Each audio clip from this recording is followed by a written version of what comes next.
Hola, ¿qué tal? Bueno, antes que nada, mi nombre es Agustina Sengalépore, estamos junto con el doctor Miguel Craco, que fuimos invitados y queremos agradecer al Foro Iberoamericano de Arritmias en Internet para la participación del Congreso Argentino de Arritmias. Muchísimas gracias al doctor Spatnik y al doctor Pedro Graciano por la invitación. Es un honor para nosotros poder ser parte de este congreso. Nos toca hablar de lo que es la utilidad de las imágenes cardíacas en la terapia de resincronización cardíaca, básicamente cómo las imágenes nos pueden ayudar a mejorar y lograr una respuesta de resincronización óptima. Como sabemos, el problema de la insuficiencia cardíaca es una de las mayores epidemias cardiovasculares en el siglo XXI.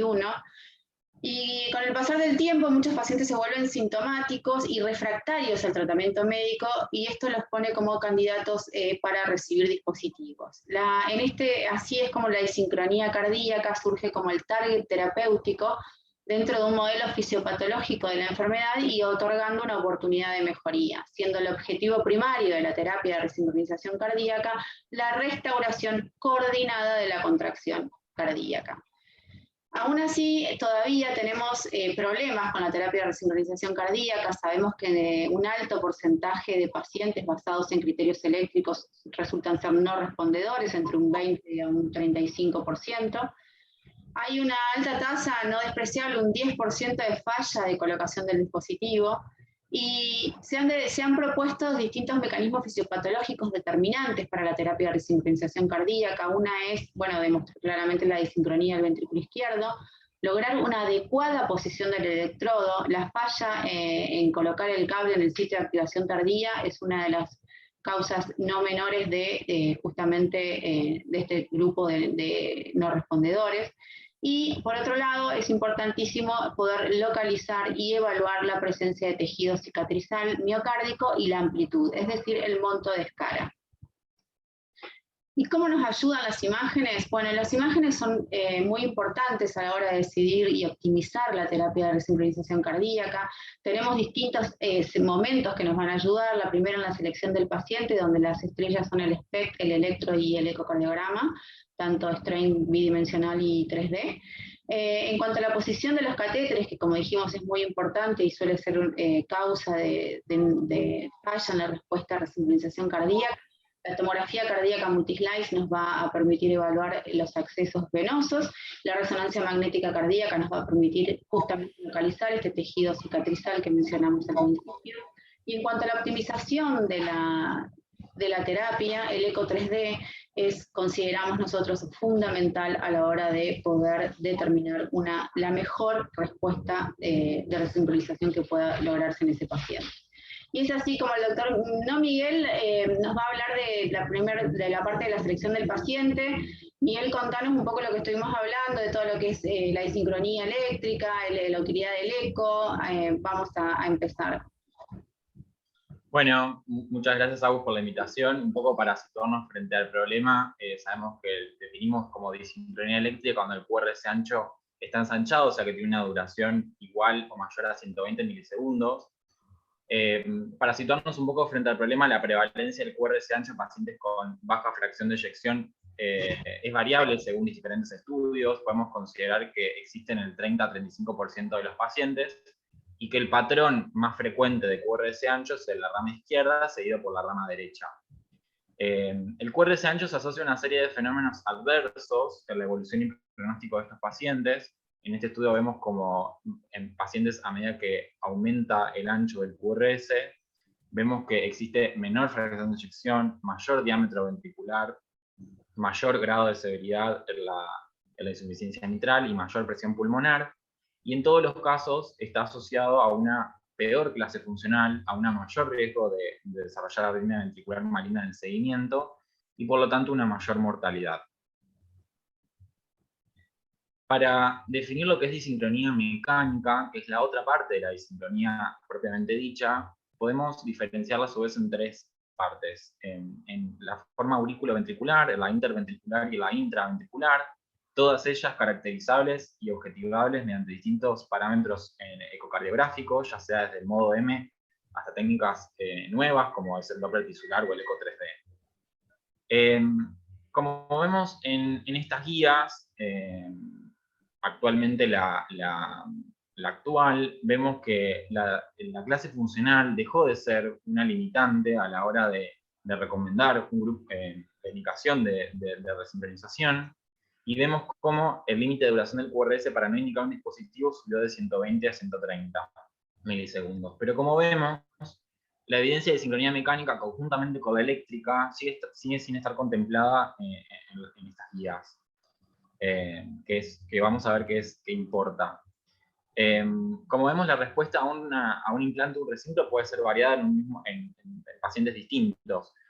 Aunque algunos pacientes pueden representar una respuesta excelente, aproximadamente entre el 25 y el 35% de los pacientes no responden clínicamente, y hasta un 45% no muestran un revelado reverso durante el seguimiento, y como si esto fuera poco, algunos tienen una peor evolución.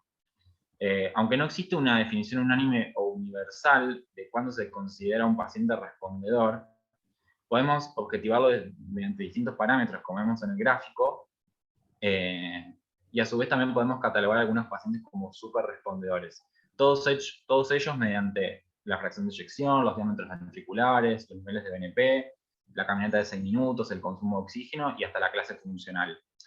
Pero acá nos hacemos una pregunta de cómo puede ser que dos pacientes con iguales características e iguales indicaciones de terapia de resincro tengan una respuesta tan dicotómica.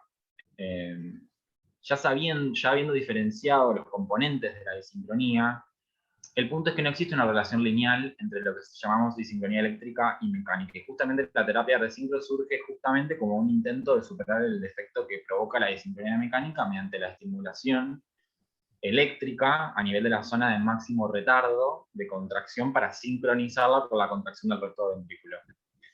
Si existiera una clara relación entre la disincronía eléctrica y la mecánica, el ancho del QRS sería un buen predictor del éxito a la terapia de resincro, pero esto no es así. No se puede definir claramente que a partir del ancho del QRS el paciente va a responder adecuadamente al estímulo, y por lo tanto se reducirá la disincronía mecánica. Sabemos que el 30% de los pacientes con QRS ancho no presentan evidencia de sincronía mecánica, y por el contrario, el 30% de los pacientes con QRS angosto sí tienen disincronía mecánica.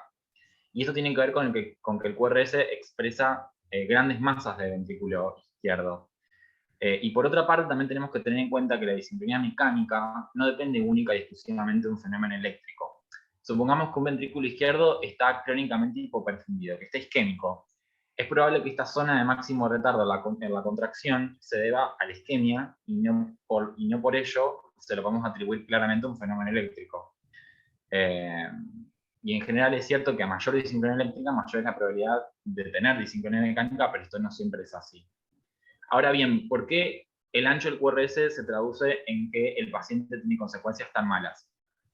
Cuando el QRS es tan prolongado, como vemos en el gráfico, existe un retraso en la conducción y por lo tanto un retardo en la despolarización de ciertas partes, y que la zona de máximo retardo, como suele haber en la rama izquierda, que es la pared posterolateral del ventrículo izquierdo, supone una zona que actúa como una zona de sobrecarga de volumen que favorece la hipertrofia y la fibrosis, y por lo tanto predispone a que el resto del ventrículo izquierdo tenga una mayor disincronía mecánica. Y que estas alteraciones, y esto es muy importante, no solo se limitan específicamente a la sístole. La disincronía mecánica también lleva a alteraciones en el llenado ventricular y favorece a la prolongación de la falla diastólica. Siguiente. En este caso vemos un ejemplo en un paciente masculino de 74 años, en el que se le implantó un CDI resincro como prevención primaria, con 30% de fracción de eyección, con insuficiencia mitral severa y con clase funcional 2-3. Vemos en el mapa polar cómo existe esta zona de retardo de la conducción, de la contracción ventricular, perdón, con abajo en el gráfico del strain cómo existe esta dispersión en lo que es de las fibras, a la sístole, y vemos cómo esto condiciona una fracción de eyección cercana casi al 30%. En este caso, post-implante del resincro, vemos cómo mediante la optimización, mediante eco 3D, en este vemos un eco 3D en tiempo real, con toda la dispersión que existe de las fibras, y vemos cómo mediante manipular el estímulo a través de la sonda ventricular izquierda, vemos cómo se homogeneiza todo lo que es el mapa polar y cómo se logra una mayor sincronía en lo que es la contracción ventricular de las fibras. Y cómo claramente mejora la fracción de eyección a casi un 47%. Como vemos, este era el electro del paciente previo al implante del resincronizador. Y vemos cómo luego de la optimización se logra un QRS francamente mejor y mucho más angosto. Ahí tenemos el previo para comparar.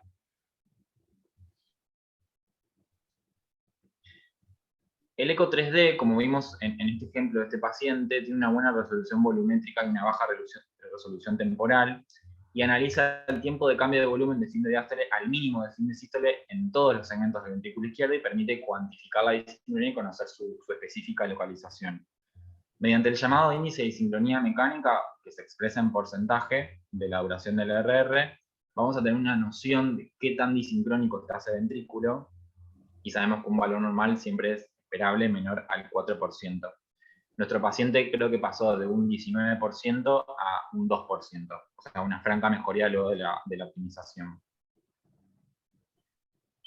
¿Qué causas puede haber de que un paciente no responda a la terapia de resincronización? Bueno, pueden ser muchas.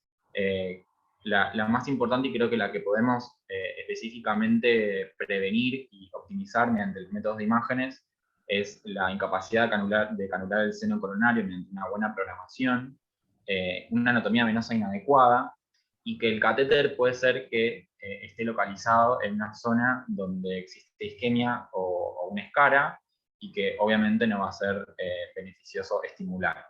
Claro, es muy interesante, ¿no? Porque ahí estuvimos viendo cómo a partir del QRS, digamos, de simplemente un electrocardiograma, el agregado de las imágenes ecocardiográficas, cómo nos ayudan a definir y a determinar, ¿no? Que hay un paciente que necesite, que es pasible de poder resincronizar, y que claramente hay una disincronía cardíaca.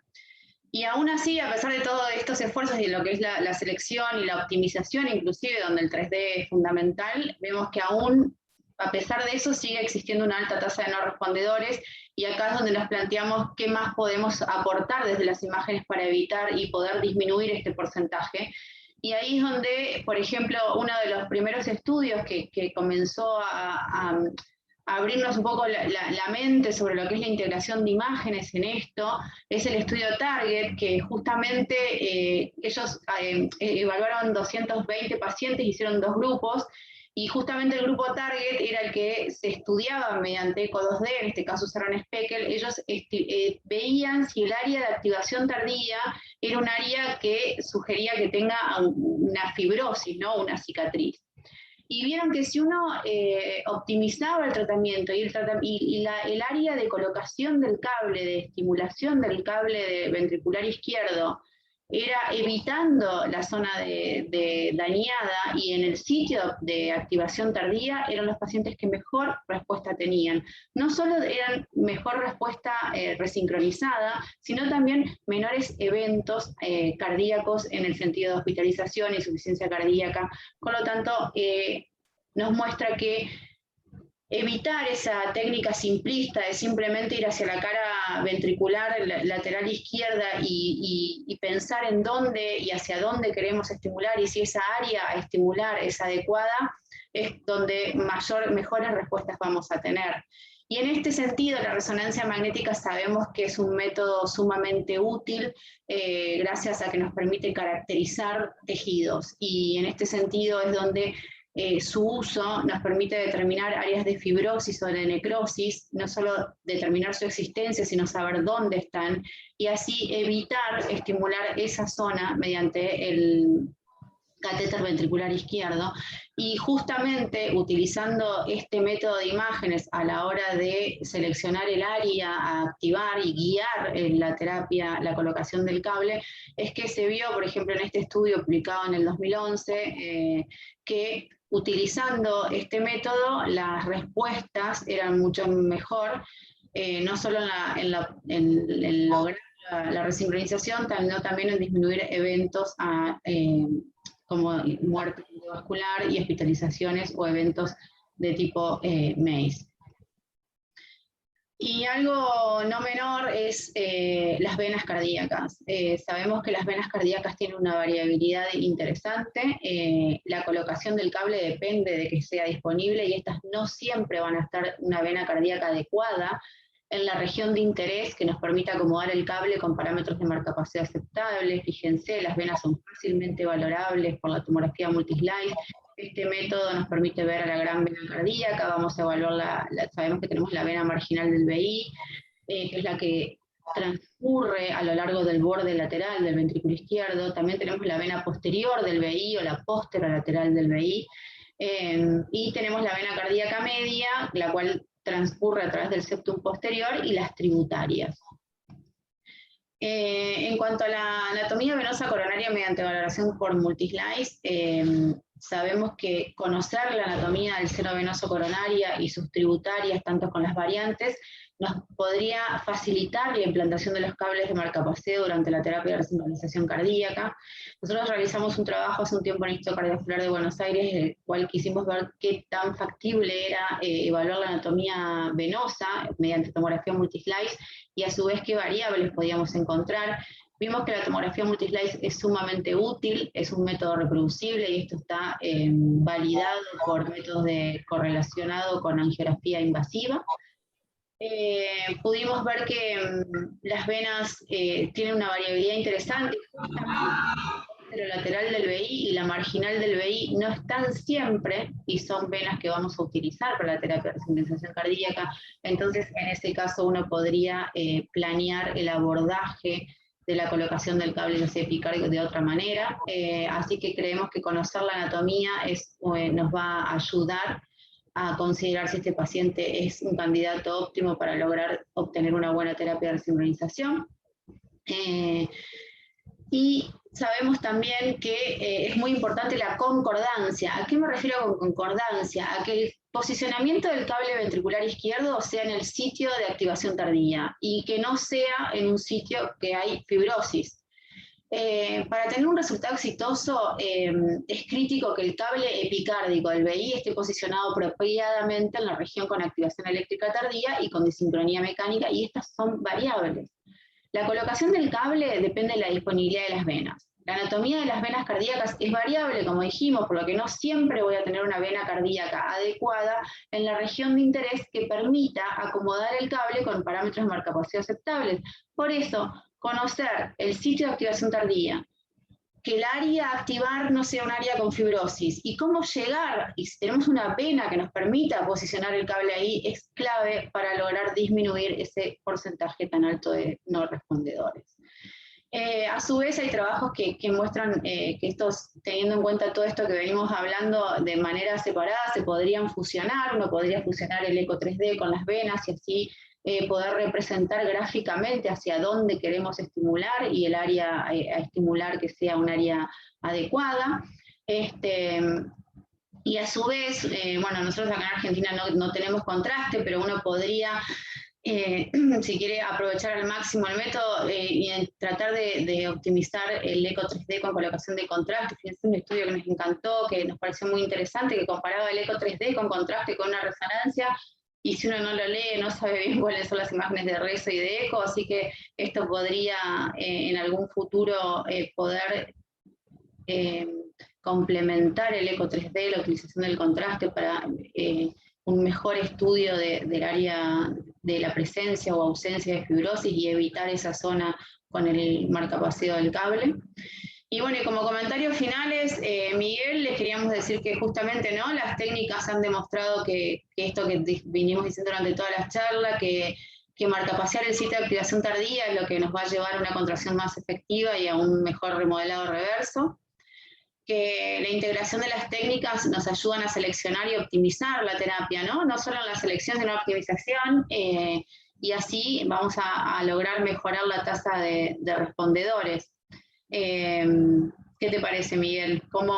¿Qué consideras que el eco 3D debería ser algo de rutina. Sí, y qué poco lo vemos frente al implante de un resincro, qué poca a veces planificación hay con las técnicas de imágenes para localizar bien las venas, porque como vos bien dijiste, localizar el sitio de máximo retardo es importante, pero también que correlacione justamente con que exista una vena y que se pueda canular, a veces frente al paciente mismo en la sala en quirófano, a veces es riesgoso, así que me parece que una optimización,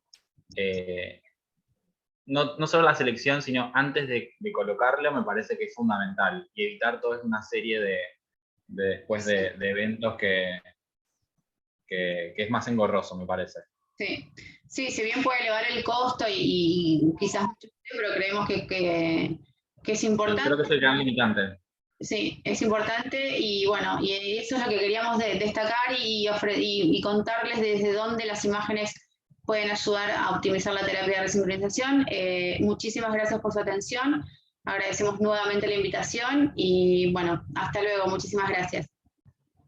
Hasta luego.